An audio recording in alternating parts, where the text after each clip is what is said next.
पहला प्रश्न, प्लेग है। प्लेग एक बीमारी है।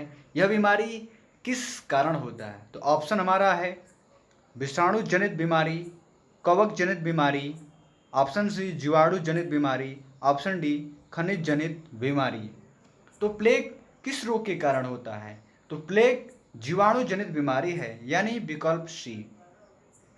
विकल्प सी।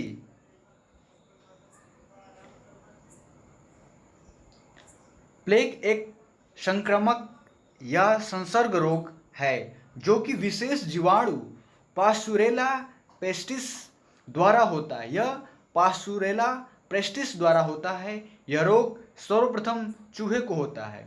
जो प्लेग रोग होता है सबसे पहले चूहे को होता है। चूहे के शरीर पर पिस्सू रहते हैं जो इनका संदूषित रक्त चूसते हैं। फलस्वरूप रोग के जीवाणु पिस्सुओं में पहुंच जाते हैं और पिस्सुओं के काटने से रोग के जीवाणु मानव शरीर में पहुंचकर प्लेग रोग उत्पन्न करते हैं। तो कौन सा रोग उत्पन्न करते हैं? प्लेग रोग। चलिए दोस्त, नेक्स्ट प्रश्न की बात करते हैं। प्रश्न नंबर 2, गैसीय अपशिष्ट है। ऑप्शन ए सब्जी एवं फलों के छिलके, ऑप्शन बी घरों की नालियों का गंदा पानी, ऑप्शन सी खेत खलिहानों से निकलने वाला कचरा, ऑप्शन डी लकड़ी कोयला से जलने वाला धुआं। तो प्रश्न नंबर 2 का विकल्प होगा लकड़ी कोयला से जलने वाला धुआं या गैसीय अपशिष्ट है, यानी हमारा विकल्प डी। विकल्प डी, क्योंकि लकड़ी कोयला डीजल एवं पेट्रोल इत्यादि को जलाने से विभिन्न प्रकार की गैसें व धुएं की उत्पत्ति होती है। कोयला, पेट्रोल और डीजल आदि के दहन से मुख्यतः कार्बन और नाइट्रोजन के ऑक्साइड वायु में व्याप्त होते हैं, यानी मिले होते हैं, जो कि वायु प्रदूषण का प्रमुख कारण है। गैसीय अपशिष्ट वे पदार्थ होते हैं जो किसी अन्य पदार्थ के अपशिष्ट यानी शेष होते हैं तथा गैसीय रूप में रहते हैं। इससे पर्यावरण प्रदूषित होता है। इससे क्या होता है? पर्यावरण दूषित होता है या प्रदूषित होता है। तो आप इस प्रश्न का आंसर समझ चुके होंगे कि गैसीय अपशिष्ट होता है लकड़ी कोयला के जलने वाला धुआं से। नेक्स्ट प्रश्न की बात करते हैं।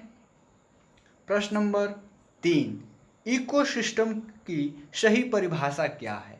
इकोसिस्टम, ऑप्शन ए परस्पर क्रिया करने वाला जीव समुदाय, ऑप्शन बी किसी स्थान का अजीवी घटक, ऑप्शन सी पृथ्वी और वायुमंडल का क्षेत्र जहां जीव रहते हैं, ऑप्शन डी जीव समुदाय और उसके वातावरण का संतुलित यंत्र। तो इस प्रश्न का जवाब है ऑप्शन डी, जीव समुदाय और उसके वातावरण का संतुलित तंत्र। क्योंकि इकोसिस्टम किसी क्षेत्र के सभी जीवधारी तथा वातावरण में उपस्थित अजैव घटक संयुक्त रूप से पारितंत्र इकोसिस्टम का निर्माण करते हैं। पारितंत्र जैविक व अजैविक घटकों से मिलकर बनी हुई एक रचना होती है। समुद्र विश्व का विशालतम पारिस्थितिक तंत्र है। जो इकोसिस्टम है हमारा, वो पारितंत्र जैविक व अजैविक घटकों से मिलकर बनी हुई एक रचना होती है। उसे ही हम इकोसिस्टम कहते हैं। प्रश्न नंबर 4 की बात करते हैं। प्रश्न नंबर 4, मानव विकास के क्रम में 2 पैरों पर चलने का सबसे बड़ा लाभ है। मानव विकास के क्रम में 2 पैरों पर चलने का सबसे बड़ा लाभ है। ऑप्शन ए शरीर को अच्छी प्रकार आधार देना, ऑप्शन बी शरीर का भार कम होना, ऑप्शन सी हाथ स्वतंत्र रूप से मस्तिष्क की आज्ञानुसार कार्य कर सकते हैं, ऑप्शन डी अधिक तेज चाल। तो इस प्रश्न का जवाब है ऑप्शन सी, हाथ स्वतंत्र रूप से मस्तिष्क की आज्ञानुसार कार्य कर सकते हैं। मानव विकास के क्रम में 2 पैर पर चलने का सबसे बड़ा लाभ होता है हाथ स्वतंत्र रूप से मस्तिष्क की आज्ञानुसार कार्य कर सकते हैं। क्योंकि मानव विकास के क्रम में 2 पैरों पर चलने का सबसे बड़ा लाभ यह है कि उसके दोनों हाथ स्वतंत्र रूप से मस्तिष्क के निर्देशानुसार कार्य कर सकते हैं। यह अनुकूलन मानव को अन्य प्राणियों से श्रेष्ठ बनाने में सहायक होता है। तो इसलिए हमारा विकल्प सी सही है। नेक्स्ट प्रश्न की बात करते हैं। प्रश्न नंबर 5 देखिए, यह प्रश्न की पुनरावृत्ति बार बार होती है, छोटी परीक्षा हो या बड़ी परीक्षा, उसमें भूकंप से संबंधित यह प्रश्न अवश्य ही पूछा जाता है। तो भूकंप की तीव्रता नापने के यंत्र को क्या कहते हैं? ये आप सभी जानते हैं कि भूकंप रोधी या भूकंप की मापने की यंत्र कौन सा है? तो option A physiography, option B seismograph, option C cardiograph, option D barograph. तो दोस्त, आप इस प्रश्न का जल्द से जल्द आंसर दें। तो आपको इस प्रश्न का जवाब पता होगा, सिस्मोग्राफ। सिस्मोग्राफ के द्वारा भूकंप की तीव्रता को मापा जाता है। भूकंप की तीव्रता मापने के लिए सिस्मोग्राफ यंत्र का प्रयोग किया जाता है। सिस्मोग्राफ यंत्र में रिएक्टर पैमाना रहता है। रिएक्टर पैमाना तीव्रता लघुगणकीय पैमाने पर आधारित होता है, जिसकी संख्या 1 से 10 के बीच अंकित होती है। प्रत्येक अंक सिस्मोग्राफ पर 10 गुने आयाम की वृद्धि को प्रदर्शित करता है, जबकि प्रत्येक अंक पर ऊर्जा 32 गुनी मुक्त होती है। एक अंक तीव्रता की भूकंपीय तरंग 6 औंस TNT ऊर्जा निर्मुक्त करती है। यानी भूकंपीय तरंग 6 औंस TNT ऊर्जा निर्मुक्त करती है। तो इस प्रश्न का जवाब है सिस्मोग्राफ। चलिए दोस्त, नेक्स्ट प्रश्न की बात करते हैं। सूर्य से निकटतम ग्रह कौन सा है? ये प्रश्न भी पूछा गया है और आप जानते भी हैं इसका आंसर। इस सूर्य से निकटतम ग्रह कौन सा है? ये ऑप्शन हमारा डी बुध, क्योंकि बुध सौरमंडल का सबसे छोटा ग्रह है तथा यह सूर्य से निकटतम ग्रह है, यानी सूर्य के पास है। यह लगभग 88 दिनों में सूर्य की परिक्रमा पूर्ण कर लेता है। वायुमंडल के अभाव के कारण बुध पर जीवन संभव नहीं है। बुध ग्रह पर दैनिक तापांतर सबसे अधिक लगभग 610 डिग्री सेंटीग्रेड रहता है। बुध और शुक्र ग्रह के 2 उपग्रह नहीं हैं, यानी जो हमारा बुध ग्रह है इसके उपग्रह नहीं है और शुक्र के भी उपग्रह नहीं है, बल्कि मंगल और बृहस्पति के उपग्रह हैं। प्रश्न नंबर 7, गिर राष्ट्रीय पार्क किस राज्य में स्थित है? ऑप्शन ए राजस्थान में, ऑप्शन बी गुजरात में, ऑप्शन सी मध्य प्रदेश में, ऑप्शन डी महाराष्ट्र में। तो दोस्त, यह प्रश्न भी आप पढ़ चुके होंगे, तो आप इसका आंसर जल्द से जल्द बताएं। गिर राष्ट्रीय पार्क किस राज्य में स्थित है? यह राष्ट्रीय पार्क हमारा गुजरात राज्य में स्थित है। गिर राष्ट्रीय उद्यान गुजरात के जूनागढ़ में स्थित है। यह एशियाटिक शेर के निवास स्थान के लिए प्रसिद्ध है।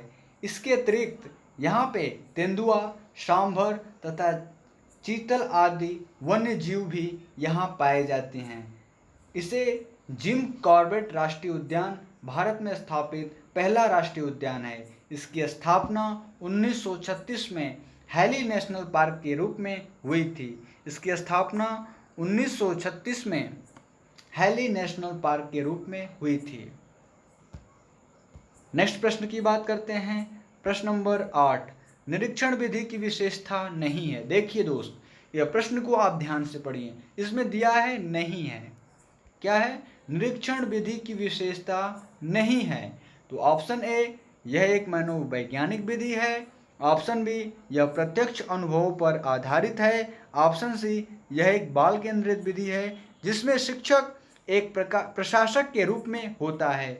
ऑप्शन डी, यह विधि विभिन्न सर्वेक्षणों द्वारा अपनाई जाती है। तो दोस्त, इस प्रश्न का आप जवाब दीजिए। प्रश्न नंबर 8, निरीक्षण विधि की विशेषता नहीं है। देखिए, इसमें प्रश्न में नहीं दिया, तो यह होगा, यह एक बाल केंद्रित विधि है। निरीक्षण विधि की विशेषता नहीं है, यह एक बाल केंद्रित विधि है जिसमें शिक्षक एक प्रकाशक के रूप में होता है। यह प्रश्न शिक्षण से संबंधित है। इस पे थोड़ा हम लोग गहराई से विश्लेषण करते हैं। निरीक्षण विधि व्यवहार के अध्ययन करने की एक सुविधाजनक एवं उपयुक्त विधि है। अपने दिन प्रतिदिन की जिंदगी में बालक जिस प्रकार का व्यवहार करते हैं उनका उसी रूप में निरीक्षण करते रहने से उनके व्यवहार और व्यक्तित्व संबंधी गुणों से परिचित हुआ जा सकता है। तो निरीक्षण विधि की विशेषताएं हैं: योजना बनाना, आवश्यक तैयारी कराना, व्यवहार का निरीक्षण करना, निरीक्षण कार्य का विश्लेषण और व्याख्या करना, सामान्यीकरण करना। इस प्रकार निरीक्षण विधि एक मनोवैज्ञानिक विधि है। यह प्रत्यक्ष अनुभव पर आधारित है और यह विधि विभिन्न सर्वेक्षणों द्वारा अपनाई जाती है। तो इसलिए इसमें जो 3 टॉपिक है वो इस निरीक्षण विधि से संबंधित है, लेकिन ये जो हमारा सी है वह इस निरीक्षण विधि की विशेषता नहीं है। आप प्रश्न के सेंस को ध्यान से समझेंगे तभी आप उसका आंसर लगा पाएंगे। चलिए दोस्त, नेक्स्ट प्रश्न की बात करते हैं। प्रश्न नंबर 9, प्रेक्षण विधि की सीमाएं हैं। प्रेक्षण विधि की सीमाएं हैं। यह विधि मितव्ययी नहीं है। इस विधि में प्रेक्षण सूक्ष्मता से न करने पर प्राप्त परिणाम अधिक वैध एवं विश्वसनीय नहीं होते हैं। ऑप्शन सी, इस विधि से व्यक्ति के आंतरिक व्यवहारों का अध्ययन संभव नहीं है। ऑप्शन डी, उपयुक्त सभी। तो दोस्त, प्रेक्षण विधि की सीमाएं में ये सभी ऑप्शन सही हैं।